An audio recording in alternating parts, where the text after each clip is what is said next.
Continuing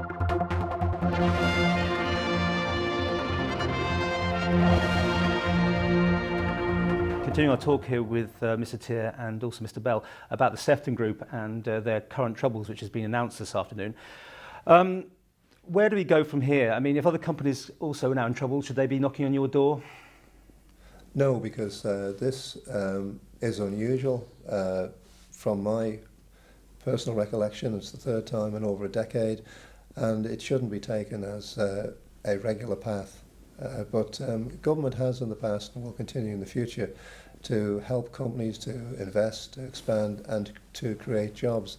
And that's exactly what the Economic Development Fund is for. But let's look at the Sefton Group. I mean, at one stage, it was buying everything up. I mean, it was going to put the Wave on where Sunderland was. It bought the Castle Mona. It bought Parkinson's. It got into other things which since it's divested itself of. But Mr. Ferguson Lacey was sort of the head man at the time. And now there's been this conflict within the Sefton Group itself. I mean, they were seeking money back from him, I understand. Are you putting blame on the past management, or is it a completely different setup now? It's a completely different setup now. The people who are making the executive decisions are new. They came in 2010, and since that time they've been trying to sell off non-performing assets which aren't core to the business. And they've been successful, but there comes a point when they have to get that final little piece in the jigsaw. But the government hasn't acted on its own. We have to recognise that the shareholders are putting in £2 million, and if anything goes wrong, and I'm sure it won't, but if anything goes wrong, their money is at risk long before the Isle of Man government's funds are at risk. So I feel this is a good deal for the taxpayer, and it will enable the company to move forward. Let's just say that again. You think it's a good deal for the taxpayer? I think it's a good deal for the taxpayer because the downside is, say for example, the company didn't survive, then there would be very significant cost to the taxpayer, and also there'd be significant loss of income as well through national health insurance and ITIP. Every person who's unemployed for 12 months or more would incur a cost to government of $15,000 in terms of lost revenue and job seekers allowance, and on top of that there would be redundancy payments. So I think really we've taken a pragmatic approach, and it'll enable the company to trade with confidence in the future. You can't expect an easy ride though from certain members of government? No, I mean we will be presenting to members this afternoon. One of the problems we've had to deal with, of course, is that this is a PLC, it's a public company, and therefore we haven't been able to be as free with our information to members, or indeed to anyone else, as we might otherwise be, because we're bound by stock exchange rules. The important thing in this is to put personalities to one side and look at the wider benefit that we're trying to achieve from this. One of the key elements of my manifesto when I became Chief Minister is to protect and to grow the economy. This is a major statement of support for the Manx economy, in particular the domestic economy, which we know has been struggling for the last two or 3 years. It's a statement of support for it. It's a statement that we will take robust action when needed to protect jobs, and there are over 300 jobs at stake here. It's to maintain confidence in the economy as a whole, not just for those working in it and for other existing businesses, but we've got to maintain confidence for those who invest in it, and that includes banks and bank confidence in their ongoing willingness to lend into the local domestic economy. If that was to go, the cost would be vastly in excess of what we're talking about here. But you're still going to get a hard time from certain members, aren't you? There may be. There will obviously... Maybe? No, not necessarily. You don't think so? Look, we've got to be mature and grown up about this. This isn't just some sort of local political play we're talking about. We are talking about the livelihoods of over 300 people, the related livelihoods of probably many other 100 people. It's a statement of support for an economy which is going through a difficult time. It's support for our people and support for ongoing growth. Well, as Treasury Minister, I should also make it clear that this support will not impact on the department's existing budgets. Well, I was going to ask you, where do you find this money from? This money is coming from existing reserves, and they've been earmarked for circumstances exactly like this. The Land Acquisition Fund, that's designed to enable government to pick up sites which we want to acquire for strategic reasons, And the Economic Development Fund, that's designed to help to support and to sustain the economy going forward. Can you get this through without having to go to Tynwald, by the way? I mean, is this just something that you, as Coman, can authorise? In both those funds are long established funds. Many years they've been in place. It's nothing new we're putting forward. The Land and Property Acquisition Fund was set up specifically a number of years ago to enable government to take opportunities as they arrive very quickly to help build a strategic land bank.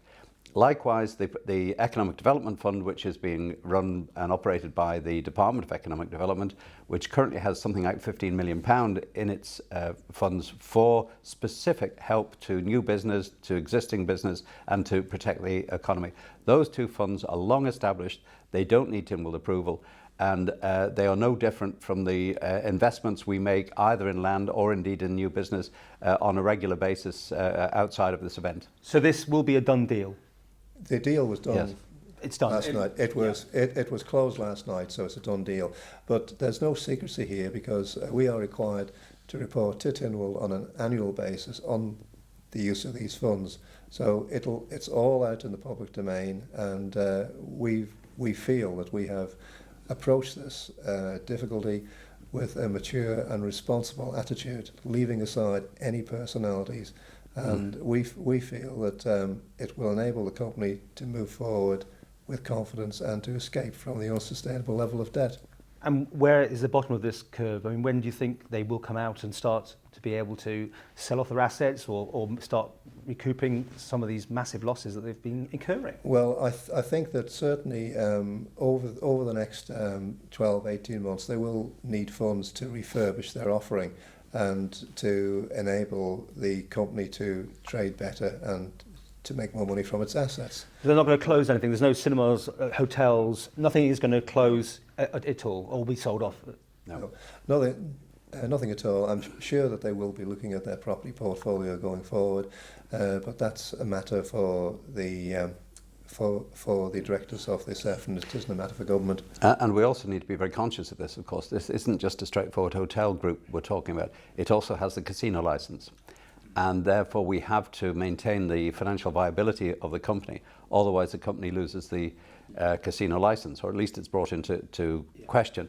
If they were to lose the casino licence, the main source of cash flow for the whole group will disappear, and that will hasten the demise of the whole thing.